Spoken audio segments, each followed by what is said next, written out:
just too sexy for it. I'm not your boy toy. It's your fault, girls. Don't spit on the mic, don't spit on the mic, don't spit on the mic, don't spit on the mic, don't spit on the mic. Create a distinct Gulf Coast vibe that has weekend getaway written all over. Well, welcome again to another show from your one and only Heartbreak himself. This is the Heartbreak Heel Turn. Welcome, folks. Good seeing you guys today. I just want to let you guys know I appreciate the viewers that I had on the last video. But today we're gonna talk about our week in review with Raw, Smackdown, and NXT, because I've had a very busy week, but I still had time to watch all three shows. And we're also gonna have, since we know what tomorrow is, the Money in the Bank 2016, advertised as the best Money in the Bank of all time. I don't know about that yet. I'll talk about that in a little bit. But as always, guys, if you have questions for me, email me at heartbreak@post.com. Again, that's heartbreak@post.com, P-O-S-T. Now we can get into these shows. Monday Night Raw was live on Monday. Monday Night Raw, of course, it was on Monday. But it was live at New Orleans, Louisiana, the same place that hosted WrestleMania 30. For some of you that have actually been watching for more than a couple years, WrestleMania 30 was a show that was most known for The Undertaker losing his streak. And for some of you, it was the culmination of Daniel Bryan's journey to the WWE World Heavyweight Championship. It was a great night for all parties involved. Unless you were a big Undertaker fan, big streak fan, then your night was shattered. But nonetheless, New Orleans is always a great crowd to have for these Raw shows. So I was excited to see what they were going to do with that.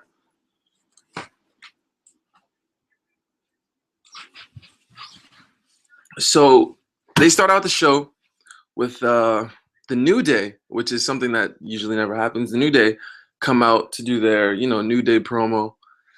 And this time they're interrupted by Enzo and Cass. And you already know that you're going to have a great segment when you have those two teams coming out together. And Enzo and Cass, them and the New Day go back and forth with this verbal altercations, verbal sparring. And it was absolutely amazing to watch. Enzo and Cass, mostly Enzo, claimed to have taken Francesca 2 out. Francesca 2, for you that don't know, that's Xavier Woods, a member of the New Day, his trombone that he calls Francesca 2, because something, the first one got all messed up. So Enzo said that he took her out on a date, and he blew her all night. On a PG show, he blew her all night. Of course, you're talking about a trombone here, but of course, the adult fans get the reference. And Xavier Woods comes out with probably the best line of the whole promo, where he says, "I'm the only one that blows my girl." So yeah, a little verbal sparring there, and it gets ruined by the Vaudevillains coming out. Now they're trying to set up this fatal 4-way tag team match at Money in the Bank. I'm going to do my Money in the Bank predictions a little later in the show, so I'm not going to get too much into that now. But you know what? What I can say is, I'm actually very excited for this pay-per-view, because to me, they've actually done a very good job, especially this Raw. This Raw is probably the best Raw I've seen in a very long time. I was going to start the show out by saying that, but I forgot. So, they really made it so that every segment actually meant something. And even the matches that probably shouldn't have meant something, they did, at least a little bit, because of the storyline that was behind everything that they were doing on Raw. And they really did a very good job of setting up these Money in the Bank shows, matches. And, maybe the main event won't be as big as the Money in the Bank 2011 with John Cena and CM Punk, one of the best matches they've put on in the last 10 years, if not the best match. And people say that the Money in the Bank this year can never live up to that one because of that match. The thing is, though, that undercard was very, very low. It wasn't very, people didn't really care much about what was going on in the rest of that show. The only other memorable thing I can remember in that show is Christian getting his second world title run, after not even by beating Randy Orton, but by getting kicked in the nuts and them disqualifying Randy Orton. And that was the end of that. And then that's how Christian got his second world title run. If I'm not mistaken, that was either at Money in the Bank or at SummerSlam 2011, either or. From what I remember, though, that undercard was very underwhelming. So, this Money in the Bank, I feel like every match besides maybe the Divas match, even a couple matches on the pre-show, even those matches have a lot of background story to them. So they're going to be at least watchable because we're actually going to care because there was something that they actually set up these matches, which is, oh my goodness, it's such a concept, setting up matches with great storylines that can make the match even that much better and make the fans have an actual connection to the match. Imagine if they did that more often, how great the show would be. But let's not beggars can't be choosers. We watch the show regardless if it's good or not. I know I do. So I know that eventually they'll get themselves into gear. But this Raw definitely helped set up this pay-per-view perfectly. So that segment ended, and they go from that segment to a segment between Sheamus and Zack Ryder, where Zack Ryder comes out and he's laughing at Sheamus for running away from Apollo Crews. And Sheamus tells him he'll deal with him in the ring tonight. You see, so even a match like Sheamus against Zack Ryder, a match that isn't supposed to mean shit, they make it so that at least you have to watch it because then it'll further the storyline because Sheamus is going against Apollo Crews in the pre-show at Money in the Bank. So it makes it so that you have to at least watch the match and see what happens. And lo and behold, Apollo Crews comes out at the end after Sheamus gets the victory with the bro kick. And, he's beating up on Zack Ryder after, trying to prove that he's the bigger man. And Apollo Crews comes out and makes Sheamus run away again. And, now because of that, we're going to see whether Apollo Crews can back up what he does in the ring against Sheamus at Money in the Bank on the pre-show. So, little things like that, can go a long way when you're trying to promote a pre-show match. Now, I know at least I'm going to be watching every match on this pay-per-view. It's going to be tough because, this pay-per-view is going head-to-head with Game 7 of the NBA Finals. And the pay-per-view I can watch over and over again. Game 7 you can only watch once, before the end of the show. So, I might not watch the show live, but can you blame me? I was a basketball fan since I was a kid. Hey, how you doing? What can I do? So, anyway, we transition from the Sheamus Zack Ryder match to the match between Titus O'Neil and, drumroll, nobody. That's right. Titus O'Neil doesn't go against anyone. Why? Because before he even gets into the ring, Rusev comes out and destroys him on the ramp and, for lack of a better term, fucks him up while before he even gets a chance to have his match against who knows who it would have been. I'm a little bit mad at Rusev. I was looking forward to see a Titus O'Neil squash match. It would have been fun to see that. But regardless, they're setting up obviously another match they're setting up. See, this is a theme tonight, setting up matches. Another match that they were setting up was the United States Championship match at Money in the Bank between Rusev and Titus O'Neil. That's what this whole segment was about. People weren't even going to care what match Titus was going against. The fact that Rusev came out and did what he did, that's what everyone was waiting for. So kudos to WWE. They didn't have to sit us through a long, boring, 2-minute Titus O'Neil squash match because nobody really wanted to see that anyway. Throughout Monday Night Raw, there were many Shield vignettes. The Shield obviously being Dean Ambrose, Seth Rollins, and Roman Reigns. And back when they were this faction called the Shield, they terrorized the WWE when they were bad guys, and then when they eventually turned good, people started really getting behind them. And they put a lot of those out there because they've broken up. And now 2 members of the Shield are going to be in the main event of this Money in the Bank pay-per-view, Seth Rollins and Roman Reigns, who is the WWE World Heavyweight Champion.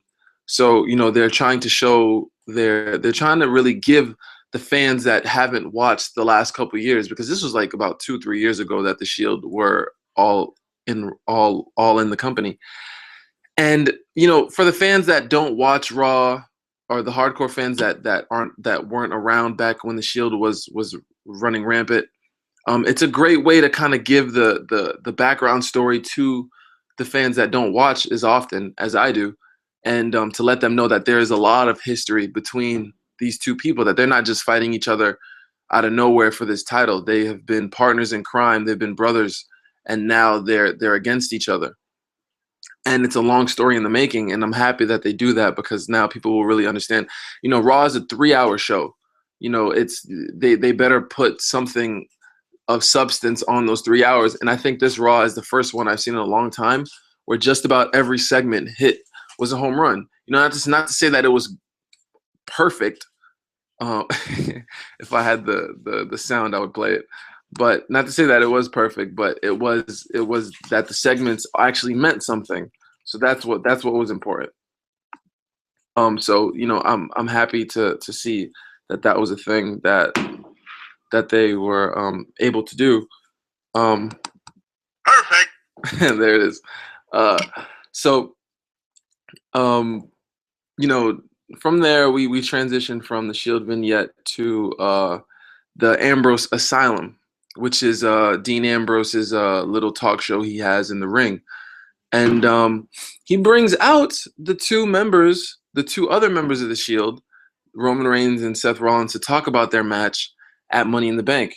And it was interesting because, you know, Seth Rollins is never the guy to reminisce, but he did that on the show. He reminisced about the times that the Shield had back in the day, and how much fun he had with them.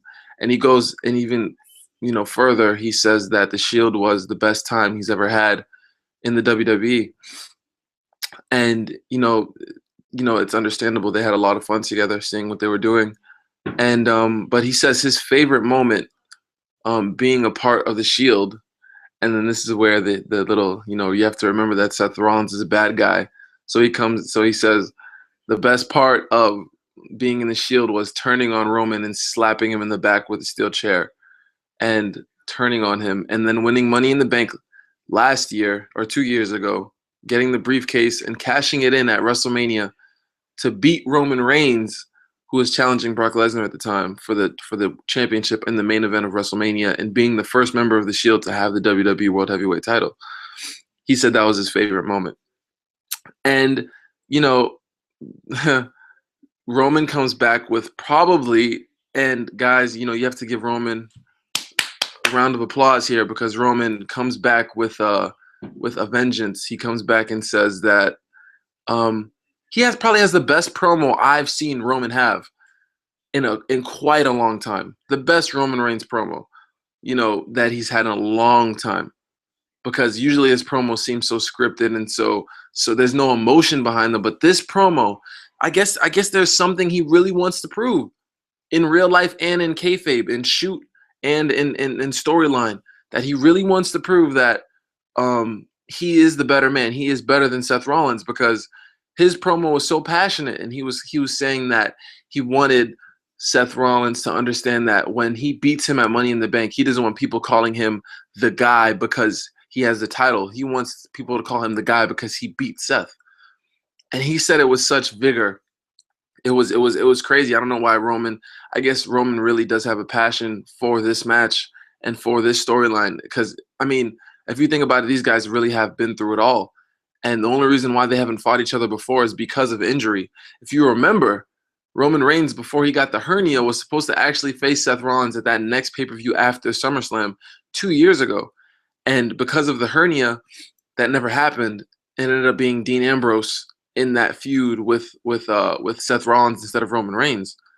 Then fast forward to last year at Survivor Series, Roman was scheduled to face Seth Rollins before Seth Rollins tore out all the ligaments in his knee in the house show, and vacated the title. And then Roman won it subsequently at Money in the Bank. At a Money in the Bank show on, Sorry, I just got a message. So it sounds all right. Anyway, a Money in the Bank. No. I'm sorry. Survivor Series. That's right. So Survivor Series. We're live, folks. So you know when mistakes happen. But Survivor Series at the a Survivor Series tournament for the WWE World Heavyweight Title, and he ended up winning. And Seth Rollins, ever since then, felt like he doesn't.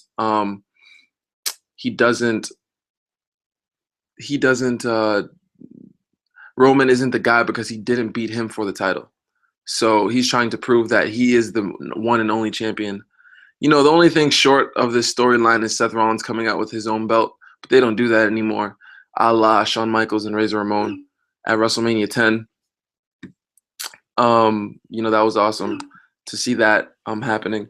But anyway, so oh man, these guys on this chat are funny.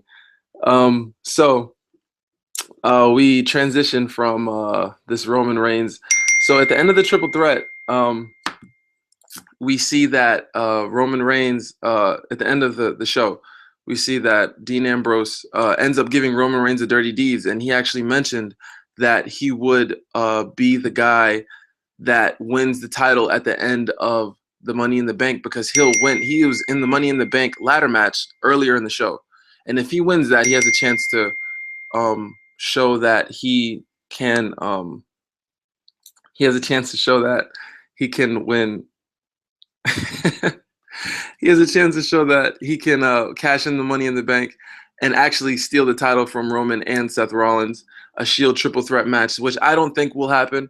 You know, I think that if they ever do the Shield triple threat match, they would do it at WrestleMania, because that just makes so much sense. And you know, they could set it up like they set up the WrestleMania 20 main event, which a lot of people forget because of Chris Benoit.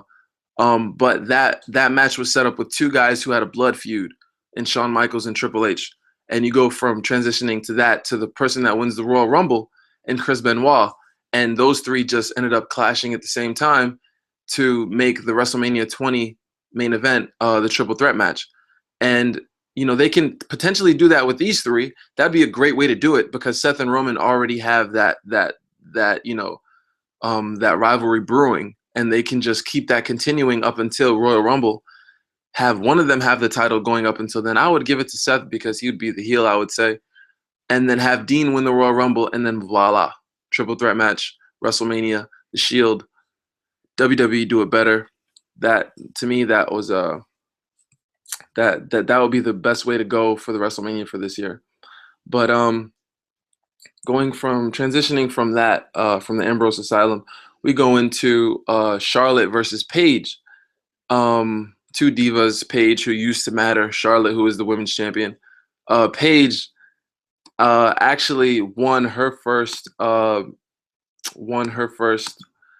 title at New Orleans 2 years ago, the night after WrestleMania 30. So, you know, it's kind of like a homecoming for her. This is where she won her first title, so it makes sense for her to be in this match.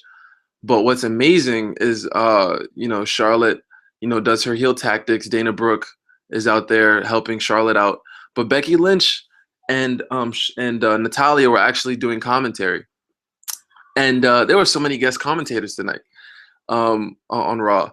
And they were out doing commentary, and Dana Brooke gets distracted after Charlotte gets kicked out of the ring. Dana Brooke gets distracted by those two, and so does Charlotte. Then Dana Brooke just throws Charlotte back in the ring, not realizing that Charlotte is still trying to recover from the last move Paige did. Paige then proceeds to give her the Rampage, her finisher, and win the match. That's right, Paige, who hasn't mattered in WWE television probably for the last couple months, pinned the women's champion. And I'm proud because I'm happy because, you know, it actually it kind of in one match that was probably 5 minutes long, it kind of showed that Paige actually still matters in the company, which she should, because she has a very big fan base. So it's good that they established her once again. I'm happy that did happen. You know, I think that they really do have a chemistry with Charlotte and And you know, and this tag team match that they're gonna have at Money in the Bank, Charlotte and her protege, um, that's what she calls her at least, Dana Brooke against Becky Lynch and Natalia. You know, that match hopefully is gonna be technically sound. I know 3 of the 4 people in that match are very technically sound. I'm not sure about Dana Brooke. I think this is kind of her coming out party. This is her first WWE pay-per-view. Yeah, the last pay-per-view she came out and distracted, but this one she's actually going to wrestle in.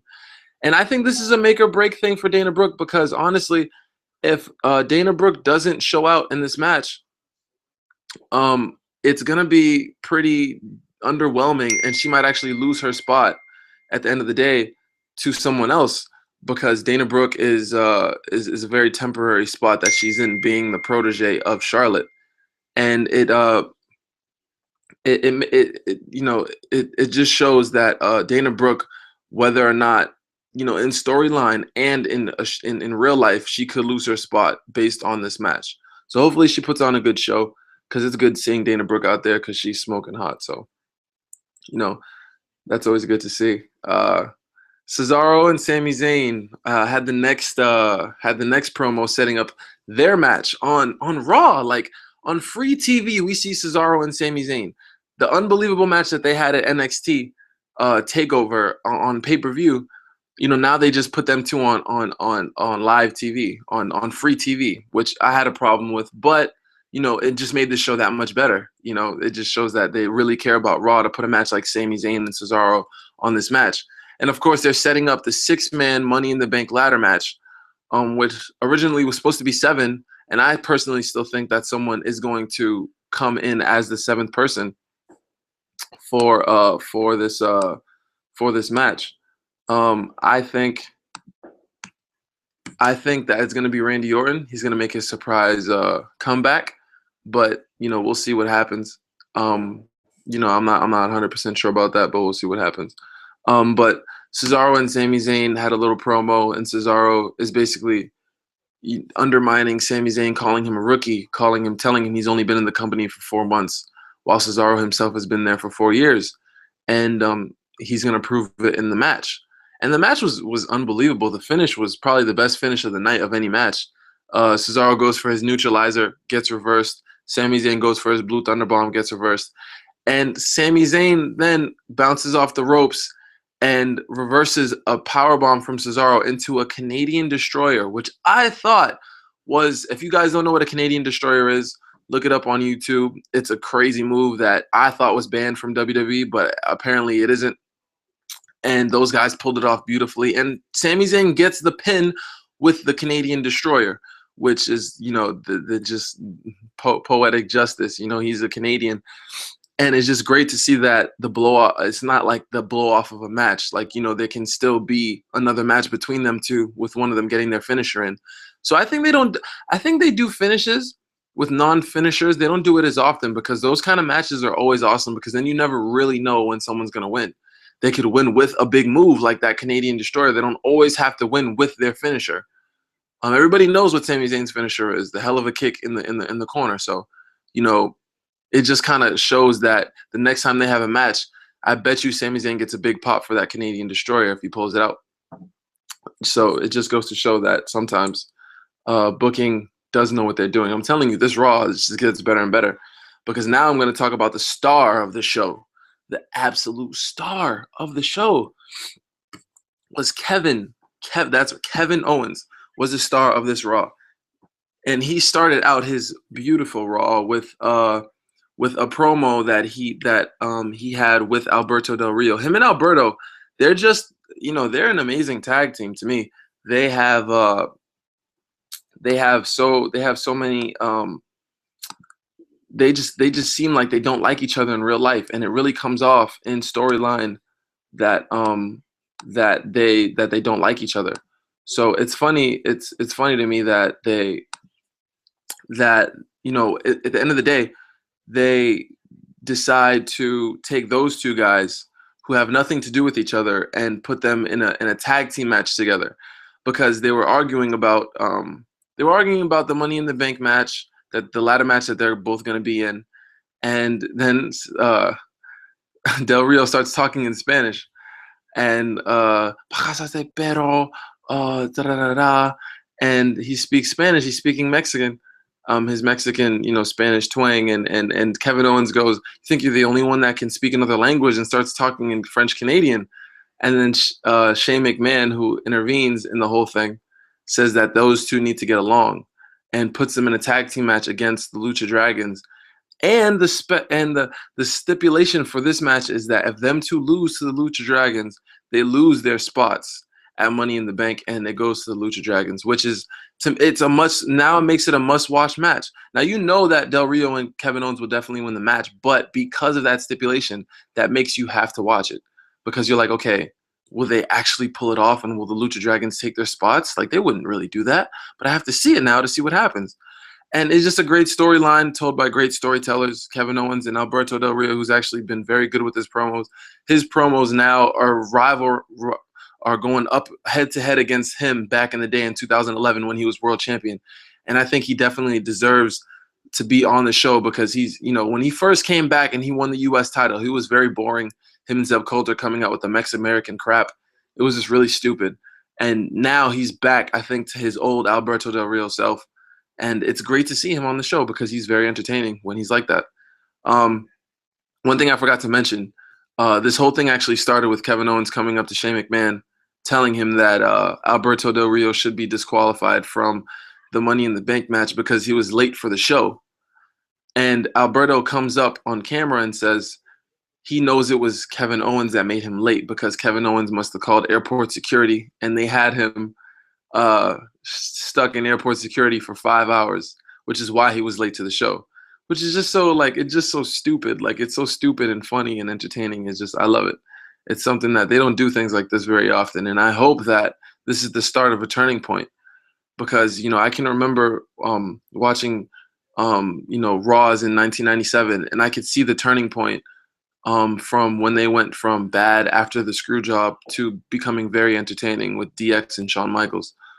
So, hopefully this is a turning point Raw because this is a very good Raw. Just see the Raw after Money in the Bank to be, very,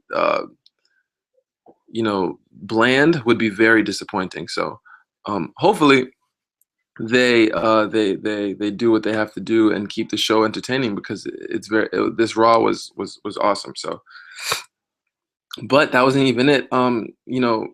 Eventually, Kevin Owens and Alberto Del Rio did go against the Lucha Dragons. They did get the victory. And at the end of the match, Kevin Owens goes up to Stephanie McMahon this time instead of Shane and tells her that he thinks it's wrong that Shane just put up his spot in the Money in the Bank ladder match because of nothing. So Stephanie said, I agree. And he said now that he knows that Sami Zayn is going to be in commentary for the main event, which is Dean Ambrose and Chris Jericho, he wants to be in commentary as well. So this main event match was crazy because they ended up fitting every single member, every person in this Money in the Bank ladder match. All 6 men ended up being in this main event. Now, it was still only Dean Ambrose against Chris Jericho, but they had Sami Zayn on commentary. They had Kevin Owens on commentary. They had Cesaro being the ring announcer, and then they had Alberto Del Rio ringing the bell, which I thought was the funniest part of all because you just see this big old jacked up Mexican guy standing next to 2 guys who look like they're afraid of their lives while he's just all he does is ring the bell. That's it, and they look so scared, and it's hilarious. And Kevin Owens is just amazing on commentary. This guy is becoming CM Punk 2.0 or Kevin Owens 1.0 because I don't think he'll be happy for me to call him CM Punk 2.0. But he's just showing that he's great in the ring, he's great on promos, and he's great on commentary, just like CM Punk said in his pipe bomb. No one can touch him. And that's true. And this is why I think he's going to win the Money in the Bank ladder match. But, we'll talk about that in a minute. We transition from that to this John Cena and AJ Styles. They're going to have a match at Money in the Bank as well. They had a promo. They had a little a contract signing. And every time we know about these contract signings, something bad ends up happening. But this time, nothing bad. Nobody ended up fighting. John Cena just ended up calling AJ Styles the leader of the bitch club and gave him 2 contracts. One that said it would be John Cena versus AJ Styles. The second one would be John Cena versus the Club. And, AJ Styles ended up signing the contract that just had the one-on-one match so he could prove that he could beat Cena without his members. Again, I hope the Club still comes out because I want to see AJ Styles win because just like AJ Styles said, guys like Cena bury guys like AJ Styles. And if AJ Styles just goes up and loses to Cena, unless they get a rematch at SummerSlam, it's just like, well, this guy came and went, There's not that many people that have lost to Cena that can say that they made a name for themselves after. Kevin Owens is one of the few. But even with him losing to Cena, he still won the first match against Cena, which was good enough for him to get over. So, we'll go from that to Kane. Kane made his Raw debut, his return to Raw. This time, corporate Kane, not the mask with the fire, the stupid Kane with the suit. But, Kane with the suit is funny sometimes. He says some funny things. And, he was trying to become the general manager of Smackdown, which is going live July 17th. And they, Stephanie and Shane McMahon weren't really having it. And Kane, and it's funny because it's amazing that they bring up something that happened so long ago. But back in the day in 2003, Kane and Shane actually had a feud. And when Shane used to wrestle, and Kane took some car cables and hooked it up to a car battery, and then decided to hook up those same cables to Shane McMahon's testicles. And Kane brings that up, and you never really see something that's brought up from over a decade ago on WWE television. And Kane brings it up and says, listen, Shane, is the reason why you won't let me be on SmackDown is because of that time when I hooked up the car battery to your testicles. And it's just so funny to see something like that. It was great. It was great. Hopefully Corporate Kane makes another debut. He's not like Teddy Long, who comes out and gets embarrassed and then leaves. Because Kane is Kane. We all, at the end of the day, we all like to see Kane not wrestle, and definitely not wrestle for the title. But Kane here and there, there's nothing wrong with that at all. So we talked about just about everything. The money let's go into the main event. Jericho and Dean Ambrose with all the people in the ring, like I said. Dean ends up getting the win with the dirty deeds, but obviously with all the people out there, a brawl ensues, and everyone gets taken out except Chris Jericho. So Chris Jericho climbs the ladder, grabs the Money in the Bank briefcase at the top, and says, "This is what's going to happen on Sunday." Yeah, okay, whatever. Chris, it's good that you think that, but you're probably the last guy of the 6 that people think are going to win because you don't really, what are you going to do with it? You're old, you're in a band. You're still awesome, don't get me wrong. Chris Jericho has been one of the reasons why Raw has been very entertaining the last couple of weeks with his stupid idiot. That's like his saying now, calling people stupid idiots. This is a PG show, so that's probably the best he could do. But he's working with it, and it's slowly getting over, so it's good to see that. That was Raw. Like I said, it was the best Raw we've seen in a very, very long time. So, I can't wait. I personally can't wait for this Money in the Bank pay-per-view. Going into SmackDown and going into NXT, I'm going to try to do these quick. SmackDown was live. I wish it was live. It's not live until July 17th. But SmackDown was broadcasted in Biloxi, Missouri, which is actually a place that they go very often. I know times in the Attitude Era and in the New Generation era, they went to Biloxi, Mississippi a lot. And there was actually a very famous episode of Monday Night Raw in Biloxi, Mississippi. You can look that show up if you want. I can't really remember what happens off the top of my head right now.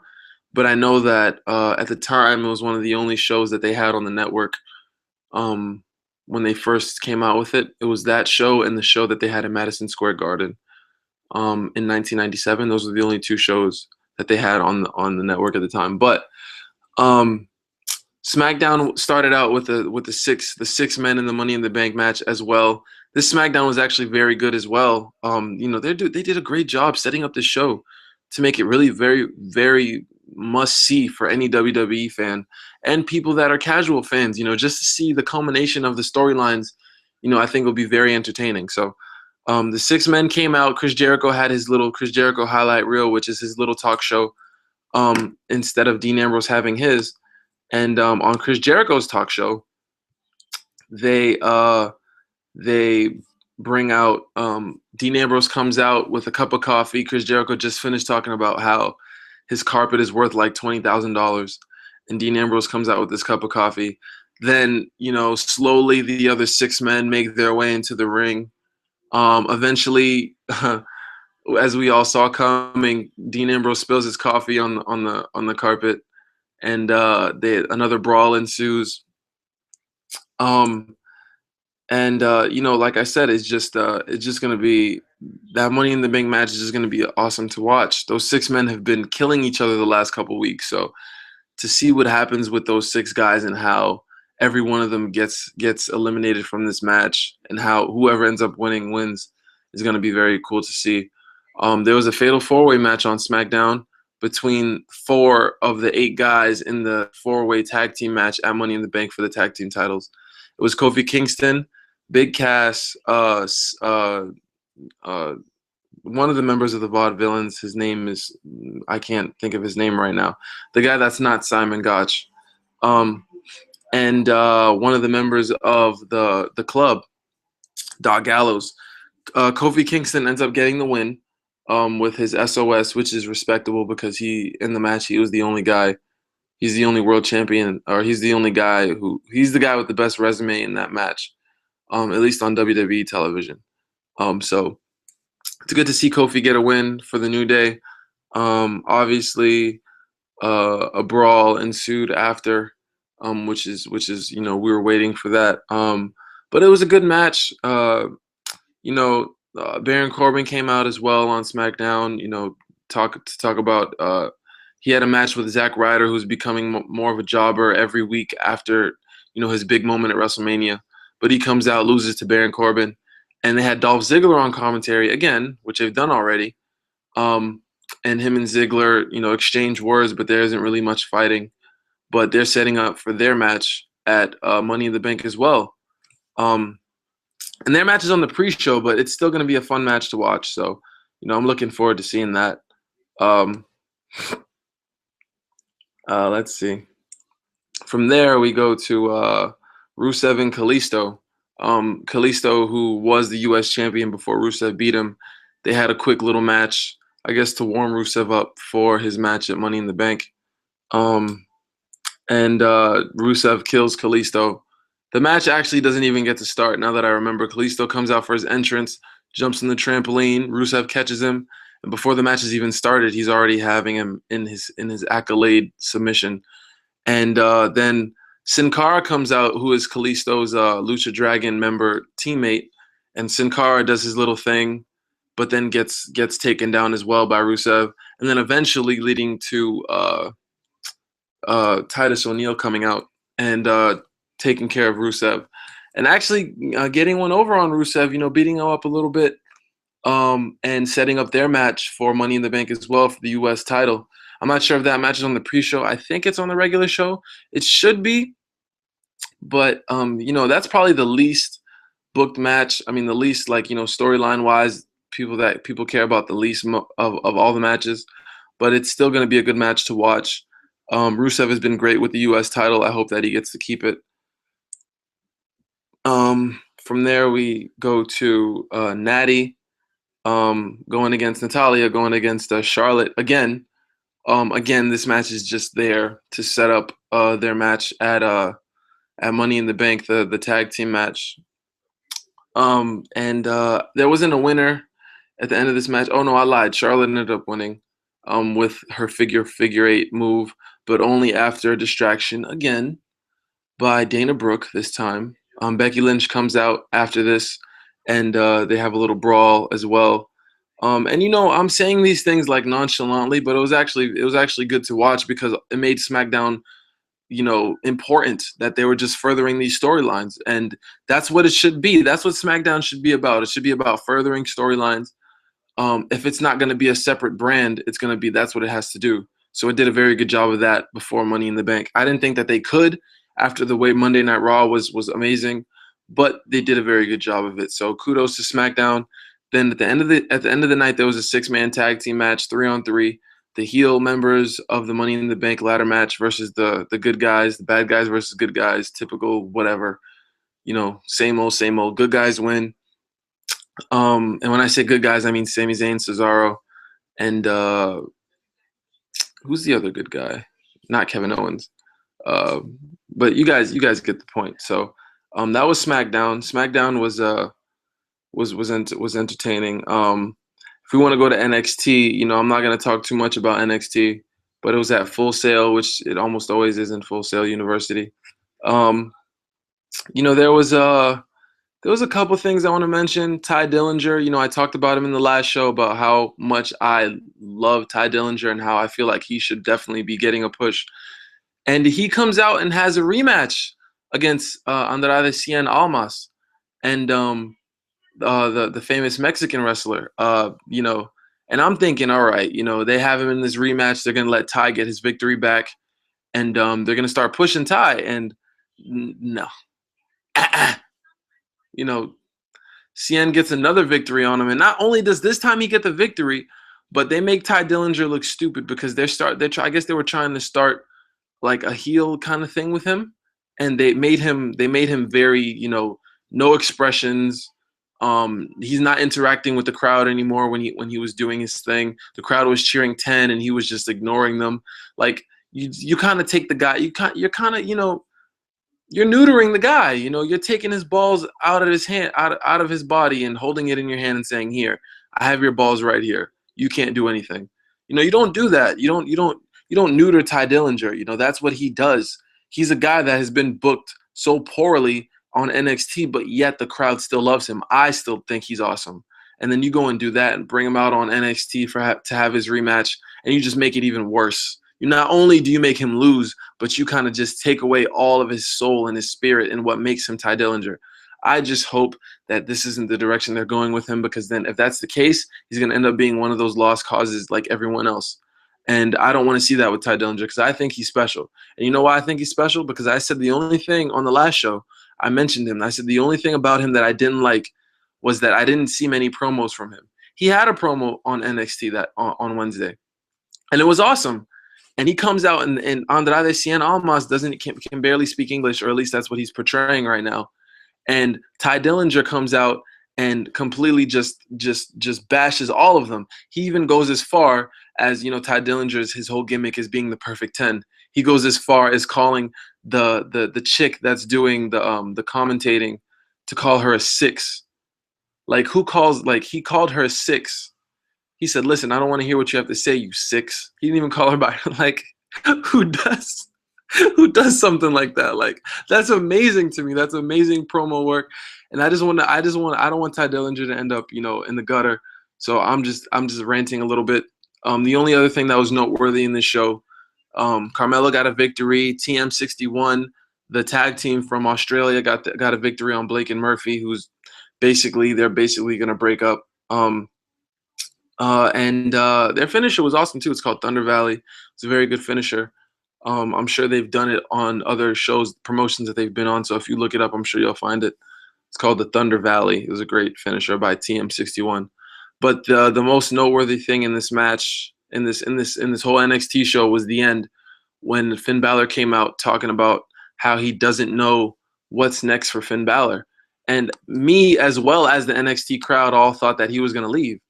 And I figured he was gonna go, but that wasn't the case. He came out and he just said, "What's next for Finn Balor?" And from there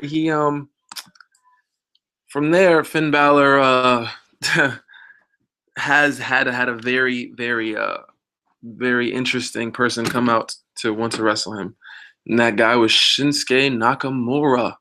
That's right. At the next NXT pay-per-view, it will most likely be Finn Balor against Shinsuke Nakamura. And it'll most likely be Finn Balor's last NXT match. And, oh, man, like, I'm getting goosebumps thinking about it. If you guys thought Sami Zayn and Shinsuke Nakamura was awesome, this match is going to be it's just going to be the cream of the crop. The NXT champion, up until about a month ago, Finn Balor was the NXT champion for almost a year, and now he's going against Shinsuke Nakamura. I think this is going to be a very awesome match. I think it's going to be amazing to see. I can't wait for it. That was the big thing about NXT. That's what made NXT important this week. So, all in all, Raw, NXT, SmackDown. Nobody's gonna talk about main event or superstars here. That's not what I'm here for. I don't think you guys want to hear me talk about those shows. I did see them, but that's here nor there. But what you guys all been waiting for, my Money in the Bank 2016 predictions. Listen, guys, Heartbreak has a lot of things he wants to get off his chest about this show. But you know what? I'm gonna save it for after the pay-per-view. So for right now, I'm just gonna do my predictions, and then I'll let you guys know how I'm feeling about this whole Money in the Bank thing. Some of you guys might not like the fact that they say that it's gonna be the best Money in the Bank of all time, but I honestly think that could be a very good possibility because of how they've been setting up these matches. And it's not like they haven't been doing it. It's not like it's not something that they've never done before, but they haven't been doing it very recently. And it's just great to see that someone in the head office figured it out, at least for this pay-per-view, because it's a very important thing to figure out. So, I'm sorry. Something I forgot to mention. On SmackDown, Xavier Woods put on the performance of a lifetime. He came out and he was coming at the Bullet Club after Kofi Kingston got his victory, and him and AJ Styles had a little back and forth, and AJ said, "You know what? I'm going to go against you, kid, because you want to run your mouth, you're going to have to go against the best." And so Xavier Woods and AJ Styles actually had a one-on-one match. And I figured it would be interesting because they have a history, because AJ and Xavier Woods were in TNA together. Xavier Woods was in there briefly. AJ Styles was in TNA for a very long time. So I'm sure they had their run-ins in TNA. So I knew that they were familiar with each other's ring style. So I knew this would be a good match. And it was the best match on SmackDown. Xavier Woods showed that he actually has some in-ring talent and some very good athleticism. He did a over-the-top rope swanton on AJ Styles to the outside of the ring, and he also did like a move that I've probably seen it before, but I haven't seen it in a very long time, where it was almost like an old school, but he goes on the top turnbuckle, and AJ runs away from the turnbuckle so he can't jump on him, and the angle is just off. So Xavier Woods walks on the top rope off the turnbuckle and jumps off the top rope after walking on it, and lands an elbow drop on AJ Styles, which was the spot of the night. And you know what? I've been waiting for them to individually, slowly, build up the individual guys in the New Day. Saying more of the young guys, Big E and Xavier Woods, because when the New Day breaks up, those guys are going to need something to do. And seeing them shine in singles matches while they still have the New Day moniker would be the best way to go. And this match was just the way to show that Xavier Woods has great talent. And all they have to do now is get rid of those stupid clown shoes, because those are just so, I don't even know why I don't know why anyone keeps those. I don't know why. I don't know. I just don't know. Just get rid of them. That's all I have to say. Get rid of the damn clown shoes. Then you'll be taken more seriously as a wrestler. But back to my predictions. We go from Money in the Bank. We'll talk about the pre-show first. Baron Corbin and Dolph Ziggler. I think this is finally Baron Corbin's coming out party. He's gonna stop being known as the guy who won the Andre the Giant Battle Royal, which was 100 years ago in storyline. That was at WrestleMania. WrestleMania was what, in April? It is now June 18th. So I don't. He needs to be known for something else, because if he's just known for something he did a bunch 4 months ago, he's not going to get anywhere in this company. So, not 4 months ago, I'm exaggerating, but you get the point. Hopefully Baron Corbin gets his victory and he can actually further along his development in WWE and finally get out of this Dolph Ziggler storyline, because it's not very entertaining. Sheamus and Apollo Crews, the new era versus the old era. I still see Sheamus winning. Apollo Crews is gonna put up a good fight, but it was just like earlier when we saw Chris Jericho against Apollo Crews on Raw a couple weeks ago. He's gonna put up a good fight, but it's like Sheamus is a multi-time world champion. Just to see him lose like that cleanly to a rookie, I don't see it happening. So I see Sheamus getting the victory, but I see Apollo Crews hopefully getting himself over with a great performance, and then he can have a good um, um, storyline with Sheamus going into whether it's SummerSlam or wherever, even if it's just the next night on Raw. But I see Sheamus getting that match. Getting into the main show now, we talk about the Fatal 4-Way Tag Team match. I believe it or not, I think the New Day are going to lose their titles. I think that the whole concept of the Fatal 4-Way match was to have the New Day lose their belts and have them lose it in a way where they don't lose, so they're not looking weaker, and then either have them gain it back at SummerSlam or whatever it is. But they need to give the title to somebody else because we need to have going into SummerSlam, we need to have a babyface champion, a babyface, contender going for the heel champions to have, a good blow off at SummerSlam. Pause. It's gonna be good to see. The New Day are definitely probably gonna lose the titles. I think they're gonna lose it to Gallows and Anderson because those guys are hot right now, and it'd just be good to give them the titles because giving them the titles would up the stock of the club. And seeing the club stock go up just goes to show that AJ Styles being the leader of a club that has champions in it brings AJ Styles up, as well. And we want AJ Styles to be up, guys. We want him to be over because he's AJ Styles and he's phenomenal. Oh, corny. So from the Fatal 4-Way match, I think the club is going to get the victory. They're probably going to end up pinning the Vaudevillains or Enzo and Cass. But I think the New Day is definitely not going to walk out the champions after Money in the Bank. Diva tag team match, probably the match that people care about the least on this show. But I think it's going to be a very good match, contrary to popular belief.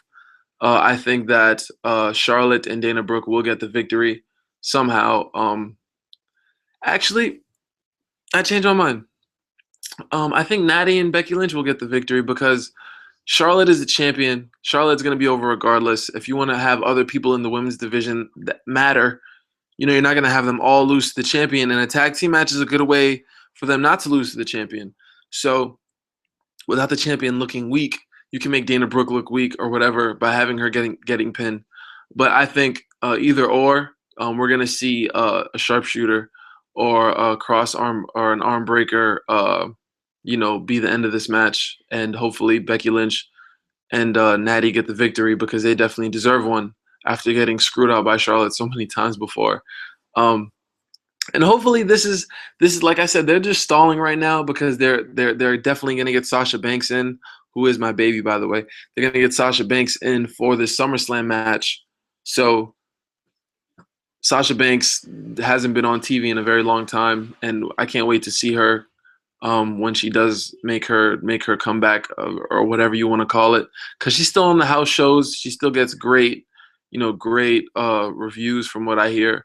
So she's going to be great to see after this Money in the Bank. You definitely know she's going to come up because she's going to be the one facing Charlotte at SummerSlam. I think everyone knows this at this point. So it's going to be fun to see how that storyline goes forward.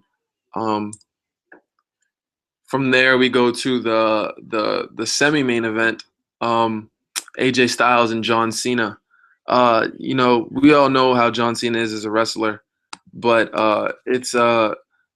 it's easy to say that he can't wrestle, he can't this, he can't that. But we all know that John Cena has had great matches already, and he will continue to have great matches. And I think this one will be just as good.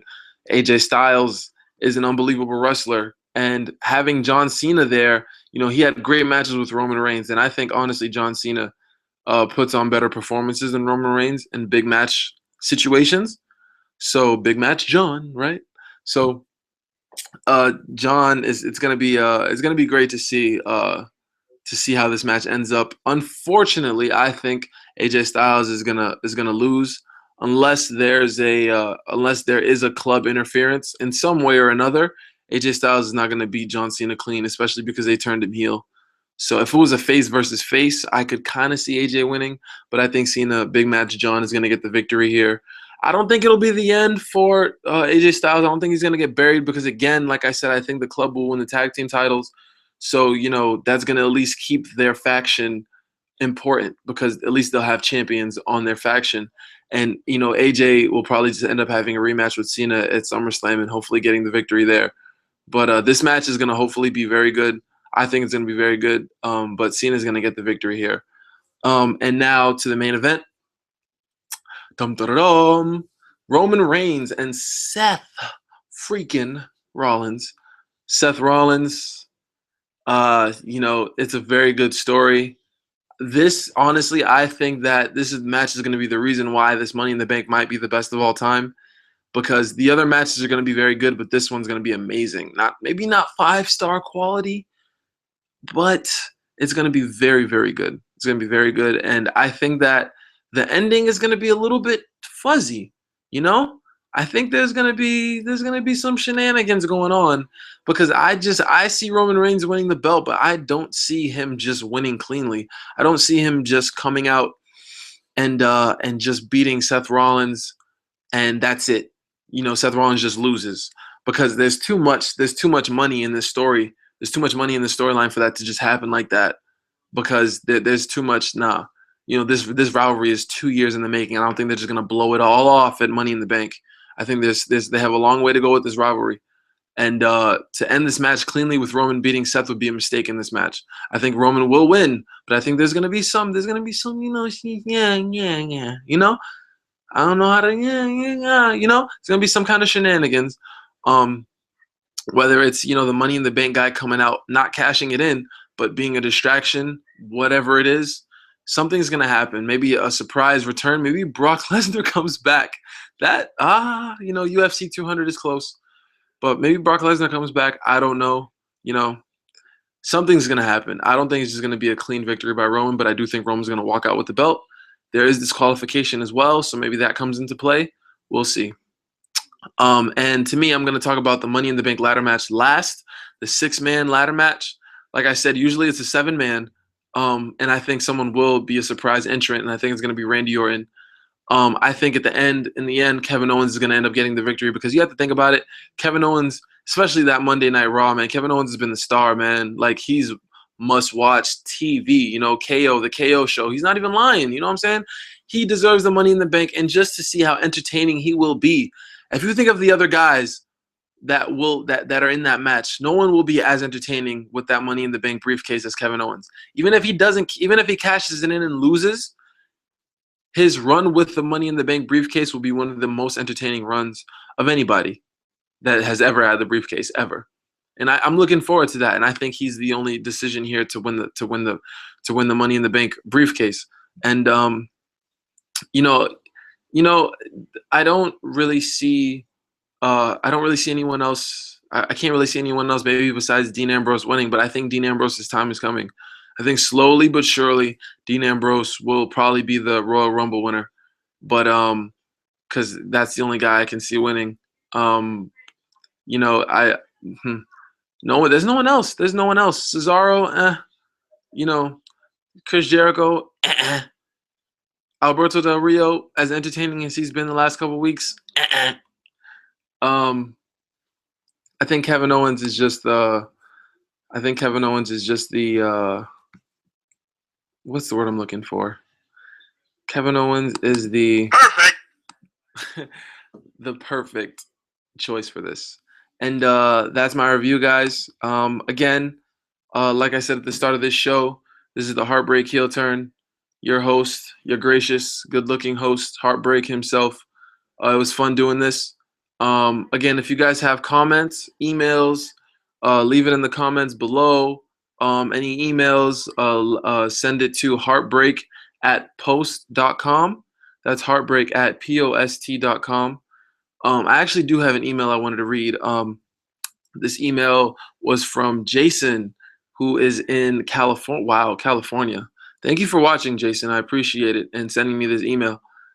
Jason asks, how many months until we see Roman Reigns lose the belt, and why have they pushed him so far? So much. So typos, guys. That's whatever. But you know what, guys? You know, I'm gonna say this about Roman Reigns. Roman Reigns, I think, is the rightful champion. I think he deserves to be champion right now. I don't think anyone else deserves to be champion. I think I was very mad that he won at WrestleMania because it was a stupid storyline. It was boring. It was so predictable, and Roman Reigns wasn't over. So no one wanted him to win because nobody liked him. But now that he has the belt, and when he did win the belt, even when he beat Sheamus in January on Raw, I was happy for him because no one else is legitimate with the belt. Look when Sheamus had the belt. When Seth Rollins had the belt, you know, that people didn't like Raw. The ratings were as low as they have ever been, probably ever. You know, Seth Rollins talks about how great of a champion he was, about how he carried the weight of the company on his back. Well, the weight of the company was a little bit light because you weren't that good of a champion as far as ratings were concerned. You know, your in-ring, nobody can diffuse your in-ring skills. But, you know, it wasn't that you were very entertaining. And Raw was just booked very poorly at that time. And then Sheamus gets the belt, and Raw is just unwatchable with Sheamus as champion. So Roman is the right guy being champion because whether or not you like him, just like John Cena says, he's not a good guy, he's not a bad guy, he is the guy. And you will watch the show even though Roman Reigns is the champion. He is polarizing. He is a monster. He is a good-looking guy. Girls and kids like him. And I think the male fans, I know many male fans that do like him, and the hardcore fans that just like booing him because he's the golden child and he's the chosen one right now. You know, you got to get over it because he's the guy. And like that, the big dog, the guy that he really is. That's his nickname in the show, but that's really what he is. He is the guy right now, and he's gonna lose the belt eventually. It's not like he's gonna have a 1 year, you know, reign as champion, but he is the guy now, and I don't see anyone else that can take his spot as of right now. You know, guys like Kevin Owens, they said Kevin Owens should have won the Royal Rumble. No, Kevin Owens wasn't ready at the time. No, he wasn't. Rusev wasn't ready. You know, Dean Ambrose wasn't ready. You know, maybe if they had let Dean Ambrose win the belt at least against Seth back when they had their feud, maybe he would have been, but he wasn't ready at the time. He wasn't ready at the time that everyone thought he was. And, you know, Roman is the guy, and he deserves to be the guy. And up until, you know, when they start building up new stars, which they're getting too, you know, they're doing a very good job of doing that. Once they start building up their stars, I can see, you know, someone else, you know, Roman and someone else fighting for the spot. But as of right now, it's Roman's spot, and rightfully so. So that's how I feel about Roman Reigns. I'm probably going to lose a lot of subscribers because of that crap. But, you know, it is what it is. Anyway, guys, again, thank you for listening. That was your answer, Jason. Again, you guys, I don't say all the emails on air, but I read all of them, and I appreciate them. And thank you guys for the compliments. I appreciate it. Again, this is Heartbreak. And if you want to send me an email, it's heartbreak@post.com. And, you know, thank you for listening. I appreciate it. It was a great show. And I guess I'll end with this. Then, for the thousands in attendance, for the millions watching around the world, let's get ready to suck it!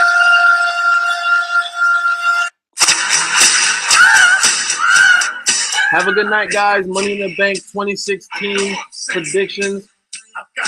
Money in the Bank is tomorrow on Sunday. If you're not watching the NBA Finals, you better be watching this pay-per-view. You know, everyone, have a good night. I'll probably post up my review on Money in the Bank tomorrow night, if I'm not too tired. And it was great talking to you guys. Have a good night.